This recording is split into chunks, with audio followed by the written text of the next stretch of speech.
Hello friends, ಎಲ್ಲರೂ ಹೇಗಿದ್ದೀರಾ? ನಾನು ಚೆನ್ನಾಗಿದ್ದೀನಿ, ನೀವು ಚೆನ್ನಾಗಿದ್ದೀರಾ ಅಂದ್ಕೊಂಡಿದ್ದೀನಿ. ತುಂಬ ದಿನ ಆದಮೇಲೆ ವಿಡಿಯೋ ಮಾಡ್ತಾ ಇದ್ದೀನಿ. ಅದು ಮಾವಿನಕಾಯಿ ಚಿತ್ರಾನ್ನ. ಬನ್ನಿ ಹೇಗೆ ಮಾಡೋದು ಅಂತ ಕ್ವಿಕ್ಕಾಗಿ ಒಂದ್ಸರಿ ನೋಡ್ಕೊಂಬಂಬೇಡ. ಆಮೇಲೆ ಮಿಕ್ಕಿದ ಸ್ಟೋರಿನೆಲ್ಲ ನಾನು ನಿಮ್ಗೆ ಹೇಳ್ತೀನಿ. ಸೊ ಬಾಣಲಿಲಿ ಎಣ್ಣೆ ಹಾಕಿ ಬಿಸಿ ಮಾಡಿದ್ದೆ, ಅದಕ್ಕೆ ಕಡಲೆಕಾಯಿ ಬೀಜ ಹಾಕ್ಕೊಂಡು ಫ್ರೈ ಮಾಡ್ಕೊತಾ ಇದ್ದೀನಿ. ಚೆನ್ನಾಗಿ ಇದು ಫ್ರೈ ಆಗಬೇಕು. ನಾನೀಗ ಆಲ್ರೆಡಿ ಮಾವಿನಕಾಯಿ ಚಿತ್ರಾನ್ನ ಒಂದು ಥರದ್ದನ್ನು ಅಪ್ಲೋಡ್ ಮಾಡಿದ್ದೀನಿ. ಇದು ಗ್ರೈಂಡ್ ಮಾಡಿ ಮಾಡೋ ಅಂಥದ್ದು ತುಂಬ ರುಚಿಯಾಗಿರುತ್ತೆ, ಡಿಫ್ರೆಂಟಾಗಿರುತ್ತೆ. ಸೊ ಕೆಲವೊಂದು ಪ್ರಾಬ್ಲಮ್ಸಿಂದ ನಾನು ವಿಡಿಯೋ ಮಾಡಿರಲಿಲ್ಲ, ಒಂದು ತಿಂಗಳೇ ಆಗಿದೆ. ಸೊ ಈಗ ಮಾಡ್ತಾಯಿದ್ದೀನಿ, ನೋಡಿ ಸಪೋರ್ಟ್ ಮಾಡಿ ಅಂತೇಳಿ ಕೇಳ್ಕೊತೀನಿ. ಸೊ ಕಡಲೆಕಾಯಿ ಬೀಜ ಆಗಿದೆ. ಈಗ ಸ್ವಲ್ಪ ಸಾಸಿವೆ, ಸ್ವಲ್ಪ ಜೀರಿಗೆ ಮತ್ತು ಕರಿಬೇವಿನ ಸೊಪ್ಪು ಹಾಕ್ಕೊತಾ ಇದ್ದೀನಿ. ಹಾಗೆ ಜೊತೆಯಲ್ಲೇ ಇವಾಗ ಇದಕ್ಕೆ ಹಸಿಮೆಣ್ಸಿನ್ಕಾಯಿನೂ ಕೂಡ ಖಾರಕ್ಕೆ ಎಷ್ಟು ಬೇಕೋ ಅಷ್ಟು ಹಾಕ್ಕೊಂಡು ಫ್ರೈ ಮಾಡ್ಕೊಳ್ಳೋಣ. ಸ್ವಲ್ಪ ಹಸಿಮೆಣ್ಸಿನ್ಕಾಯಿ ಎಣ್ಣೆಯಲ್ಲಿ ಬಾಡಿದ್ರೆ ಖಾರ ಕಡಿಮೆ ಆಗುತ್ತೆ. ಹಾಗಾಗಿ ಇದ್ರ ಜೊತೆಲೇ ಚಿಕ್ಕದಾಗಿ ಕಟ್ ಮಾಡಿ ಇಟ್ಕೊಂಡಂಥ ಉದ್ದುದ್ದಕ್ಕೆ ಹಾಕಿರೋ ಕಟ್ ಮಾಡಿ ಇಟ್ಟಿದ್ದೆ ಚಿಕ್ಕದಾಗಿ, ಅದನ್ನು ಒಂದು ಈರುಳ್ಳಿನ ಇದ್ರ ಜೊತೆಯಲ್ಲೇ ಸೇರಿಸ್ಕೊಂಡು ಫ್ರೈ ಮಾಡ್ಕೊತಾ ಇದ್ದೀನಿ. ಈರುಳ್ಳಿ ತುಂಬ ಬಾಡಬೇಕು ಅಂತ ಏನಿರೋಲ್ಲ, ಒಂದು ಮೀಡಿಯಮಾಗಿ ಬಾಡಿದ್ರೆ ಸಾಕು. ಚಿತ್ರಾನ್ನದಲ್ಲಿ ಯಾವಾಗಲೂ ಈರುಳ್ಳಿ ಚೆನ್ನಾಗಿ ಸಿಕ್ಕಿದ್ರೆ ಬಾಯಿಗೆ ರುಚಿಯಾಗಿರುತ್ತೆ. ಸೊ ಹಾಗಾಗಿ ಸ್ವಲ್ಪ ತುಂಬ ಫ್ರೈ ಮಾಡೋದು ಬೇಡ, ಒಂದು ಮೀಡಿಯಮಾಗೆ ಮಾಡ್ಕೋಬೇಕಾಗತ್ತೆ. ನೋಡಿ, ಇಷ್ಟ ಆದರೆ ಸಾಕಾಗುತ್ತೆ. ಇದಕ್ಕೆ ಇವಾಗ ಸ್ವಲ್ಪ ಉಪ್ಪು ಕೂಡ ನಾನು ಸೇರಿಸ್ಕೊತಾ ಇದ್ದೀನಿ. ಉಪ್ಪು ಸೇರಿಸ್ಕೊಂಡು ಬಾಡಿಸ್ಕೊಳ್ಳೋದ್ರಿಂದ ಸಾಫ್ಟ್ ಆಗುತ್ತೆ ಬೇಗ ಅನ್ನೋದಕ್ಕೆ ನಾನಿವಾಗ ಹಾಕ್ಕೊತಾ ಇರೋದು. ನೋಡಿ, ಉಪ್ಪು ಹಾಕಿದ್ಮೇಲೆ ಇನ್ನೊಂದು 2 ನಿಮಿಷ ಬಾಡಿಸ್ಕೋಬೇಕಾಗತ್ತೆ.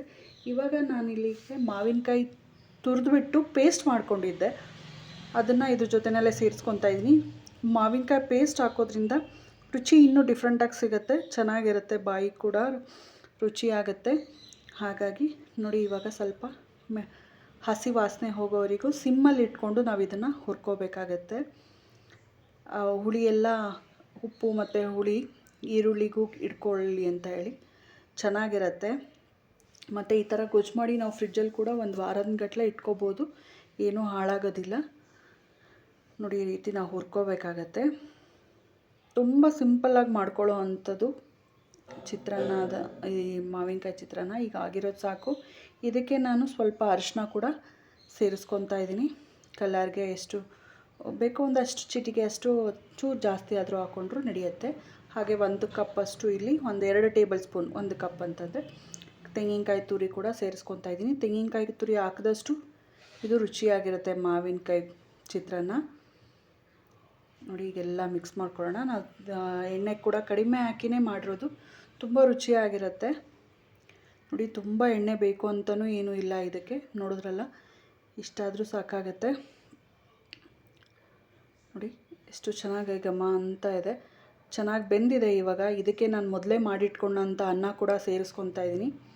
ನೋಡಿ, ಎಷ್ಟು ಬೇಕೋ ಅಷ್ಟು ಅನ್ನ ಸೇರಿಸ್ಕೋಬೋದು. ಗೊಜ್ಜನ್ನ ಎತ್ತಿಟ್ಕೊಂಡು ನಾನು 1 ಟೈಮ್ಗೆ ಆಗೋಷ್ಟು ಗೊಜ್ಜನ್ನ ಮಾಡಿದ್ದಿದ್ದು. ಇಲ್ಲಿ ನಾನು 4 ಜನಕ್ಕೆ ಆಗೋಷ್ಟು ಚಿತ್ರಾನ್ನ ರೆಡಿ ಮಾಡ್ತಾಯಿದ್ದೀನಿ. ಸೊ ನೋಡಿದ್ರೆ ತುಂಬ ಸಿಂಪಲ್ಲಾಗಿ ಮಾಡ್ಕೊಳ್ಳೋಂಥ ಮಾವಿನಕಾಯಿ ಚಿತ್ರಾನ್ನ ನೀವು ನಿಮ್ಮ ಮನೇಲಿ ಟ್ರೈ ಮಾಡಿ. ಹೇಗೆ ಬಂತು ಅಂತ ನನಗೆ ಕಮೆಂಟ್ ಸೆಕ್ಷನಲ್ಲಿ ತಿಳಿಸೋದನ್ನು ಮಾತ್ರ ಮರಿಬೇಡಿ. ಸೊ 1 ತಿಂಗಳಾದಮೇಲೆ ನಾನು ವಿಡಿಯೋ ಮಾಡ್ತಾ ಇರೋದು, ಪೋಸ್ಟ್ ಮಾಡಿದ್ದೀನಿ. ನೋಡಿ ಸಪೋರ್ಟ್ ಮಾಡಿ ಅಂತೇಳಿ ಕೇಳ್ಕೊತೀನಿ. ಕೊನೆಯಲ್ಲಿ ಸ್ವಲ್ಪ ಕೊತ್ತಂಬರಿ ಸೊಪ್ಪನ್ನ ಕೂಡ ಹಾಕಿ ನಾವು ಮಿಕ್ಸ್ ಮಾಡೋಣ.